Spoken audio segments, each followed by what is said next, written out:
Acompanha as notícias do esporte. Flamengo e Palmeiras ganharam seus jogos de ontem e chegam embalados para o confronto direto. No próximo domingo no Maracanã. Será que podemos chamar esse confronto de final antecipada do Campeonato Brasileiro? Quem vence, será que coloca já a mão na taça ou está muito cedo para dizer isso? Vamos trazer para cá para responder essas perguntas Mili Lacombe e Alicia Klein. Boa noite às duas, bem-vindas. Começa contigo, Alicia. E aí, tá ansiosa para o domingo? Uma boa noite. Boa noite, Diego. Boa noite, Mili. Todo mundo que está aqui com a gente. Olha, vai ser um jogaço. Vai ser um dos maiores jogos do campeonato. Em qualidade, a gente nunca sabe, mas pelo menos em tensão, em expectativa, no clima, vai ser porque é aquela coisa, né? Não define o campeonato, porque vale 3 pontos em tese como os outros jogos, mas é a única partida em que esses dois times que estão agora brigando mais fortemente pela ponta controlam o destino do adversário. A questão sempre nos pontos corridos é isso, você pode fazer a sua parte e depende do adversário não fazer a dele. Nesse caso, o Palmeiras e o Flamengo têm a oportunidade de controlar o destino um do outro, tentando impor uma derrota. No caso do Palmeiras, um desafio maior por jogar fora de casa, e no caso do Flamengo, um desafio mais importante porque está atrás, né? Continua 3 pontos atrás do Palmeiras, tem uma vitória a menos, então, né, 2 vitórias a menos, então precisa buscar esse resultado e não deixar o Palmeiras abrir uma vantagem ainda maior já nessa reta final do campeonato. Mas vai ser, acho que um clima mais tenso até do que deveria, por conta das discussões entre os dirigentes dos dois clubes, mas também 2 times muito profissionais, 2 técnicos muito bons, jogadores muito cascudos, que vão para essa partida sabendo tudo que ela significa. Diego, vai ser, olha, assim, para quem gosta de futebol ou de treta... Eu vou assistir assim por hobby, só de camarote. Só com a pipoca.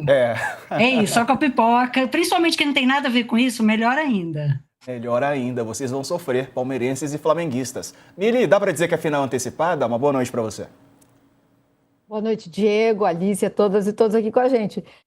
Não, eu não diria isso. Primeiro porque eu sou fã dos mata-mata, final para mim é uma coisa sagrada, não é esse o caso. Mas, a gente tem que dizer o seguinte, se o Flamengo ganhar, dá uma embolada, fica tudo igual.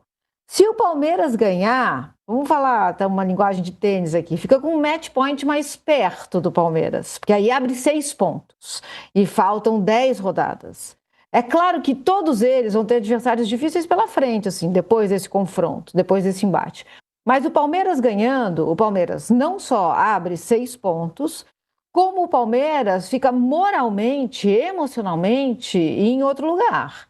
E o Palmeiras do Abel é um time que demora às vezes para chegar, esse ano demorou. Mas quando chega, é difícil tirar o time dali. Então, eu diria que uma vitória do Palmeiras talvez dê uma definida no campeonato. Ela é mais decisiva, vou colocar assim. A do Flamengo só embola tudo, mas a vitória do Palmeiras, ela é mais decisiva. Verdade. Alice, o Palmeiras está 3 pontos, né, na frente do Flamengo, e mesmo se perder, vai seguir na primeira colocação, mas pode ver o Flamengo igualar a pontuação e aí fazer aquele calor, né, faltando poucas rodadas para o fim do Campeonato Brasileiro. A gente tem a classificação para colocar aqui na tela e a gente visualizar exatamente como é que está a distância entre os dois. Palmeiras, 61 pontos, 27 jogos, 19 vitórias, saldo de gol de 28 gols. E o Flamengo tem 58 pontos, 3 a menos, o mesmo número de jogos, mas tem, veja, 2 vitórias a menos. E tem um saldo melhor, 40 gols. Mas o primeiro critério de desempate é o critério de vitórias, né, Alicia? O critério de vitórias. Então, mesmo empatado em número de pontos, o Palmeiras segue na frente. Esse é um critério difícil de você tirar, né? O número de vitórias, porque se você vai embolando ali no número de pontos, fica todo mundo mais ou menos igual. E o Flamengo tem só 3 derrotas no campeonato, mas empatou vários jogos. O Palmeiras tem 4 derrotas, mas venceu mais. Então tem esse mini conforto em relação a domingo e não tem a pressão de jogar em casa, né? Então é mais esperado do Flamengo que ganhe do Palmeiras, que aliás já ganhou do Palmeiras nesse campeonato lá no Allianz Parque, no começo do campeonato, e vai ser mais cobrado porque está jogando dentro de casa e vai dali, né? A gente já falou isso aqui no programa, os dois saem dali direto para a semifinal da Libertadores. No caso do Flamengo, também em casa. Então vão ser 2 partidas no Maracanã, decisivas para o restante da temporada do Flamengo. Não quer dizer que vai, assim, acabou a temporada aqui ou ganhou título aqui, mas são 2 partidas muito importantes e a gente vai ver, né, que peças o Felipe Luiz vai optar, se vai usar força máxima nos 2 jogos, se vai fazer escolha de times diferentes. O fato é que o Flamengo, né, vem bem, fez uma boa partida ontem contra o Botafogo, não voou, eu acho que diz mais sobre o Botafogo do que diz sobre o Flamengo, 3-0, mas é um time muito forte, com muitas condições, e não vai dar moleza para o Palmeiras, não. É um jogo em que eu vejo um leve favoritismo do Flamengo pelo fato de jogar no Maracanã. Ô, Mili, será que agora, a partir daqui, né, vendo esse desempenho recente de Palmeiras e Flamengo, você acha que os 2 clubes vão monopolizar as atenções ou a disputa pelo título deve ficar a gente observar com a edição desse ano e das edições passadas entre Palmeiras e Flamengo, né? Como pesa essa administração dos clubes, contratações, orçamento também? O que você acha?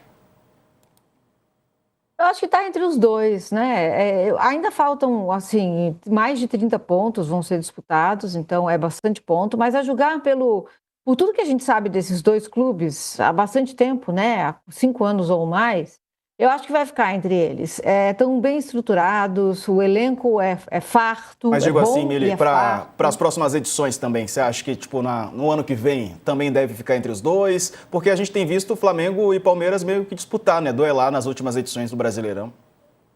Sim, eu acho que talvez tenha um ou outro infiltrado, sabe? Esse ano o Cruzeiro está tentando se infiltrar, eu acho que a gente vai ter infiltrados, mas esses 2 vão seguir. Vão seguir porque tem muito dinheiro, estão com as contas em dia, tem elenco, tem estrutura, demoraram para chegar os 2, né, cortaram um dobrado para chegar aqui, para ser o que são, e não são SAF, é bom a gente dizer, sempre lembrar, não são SAF, né?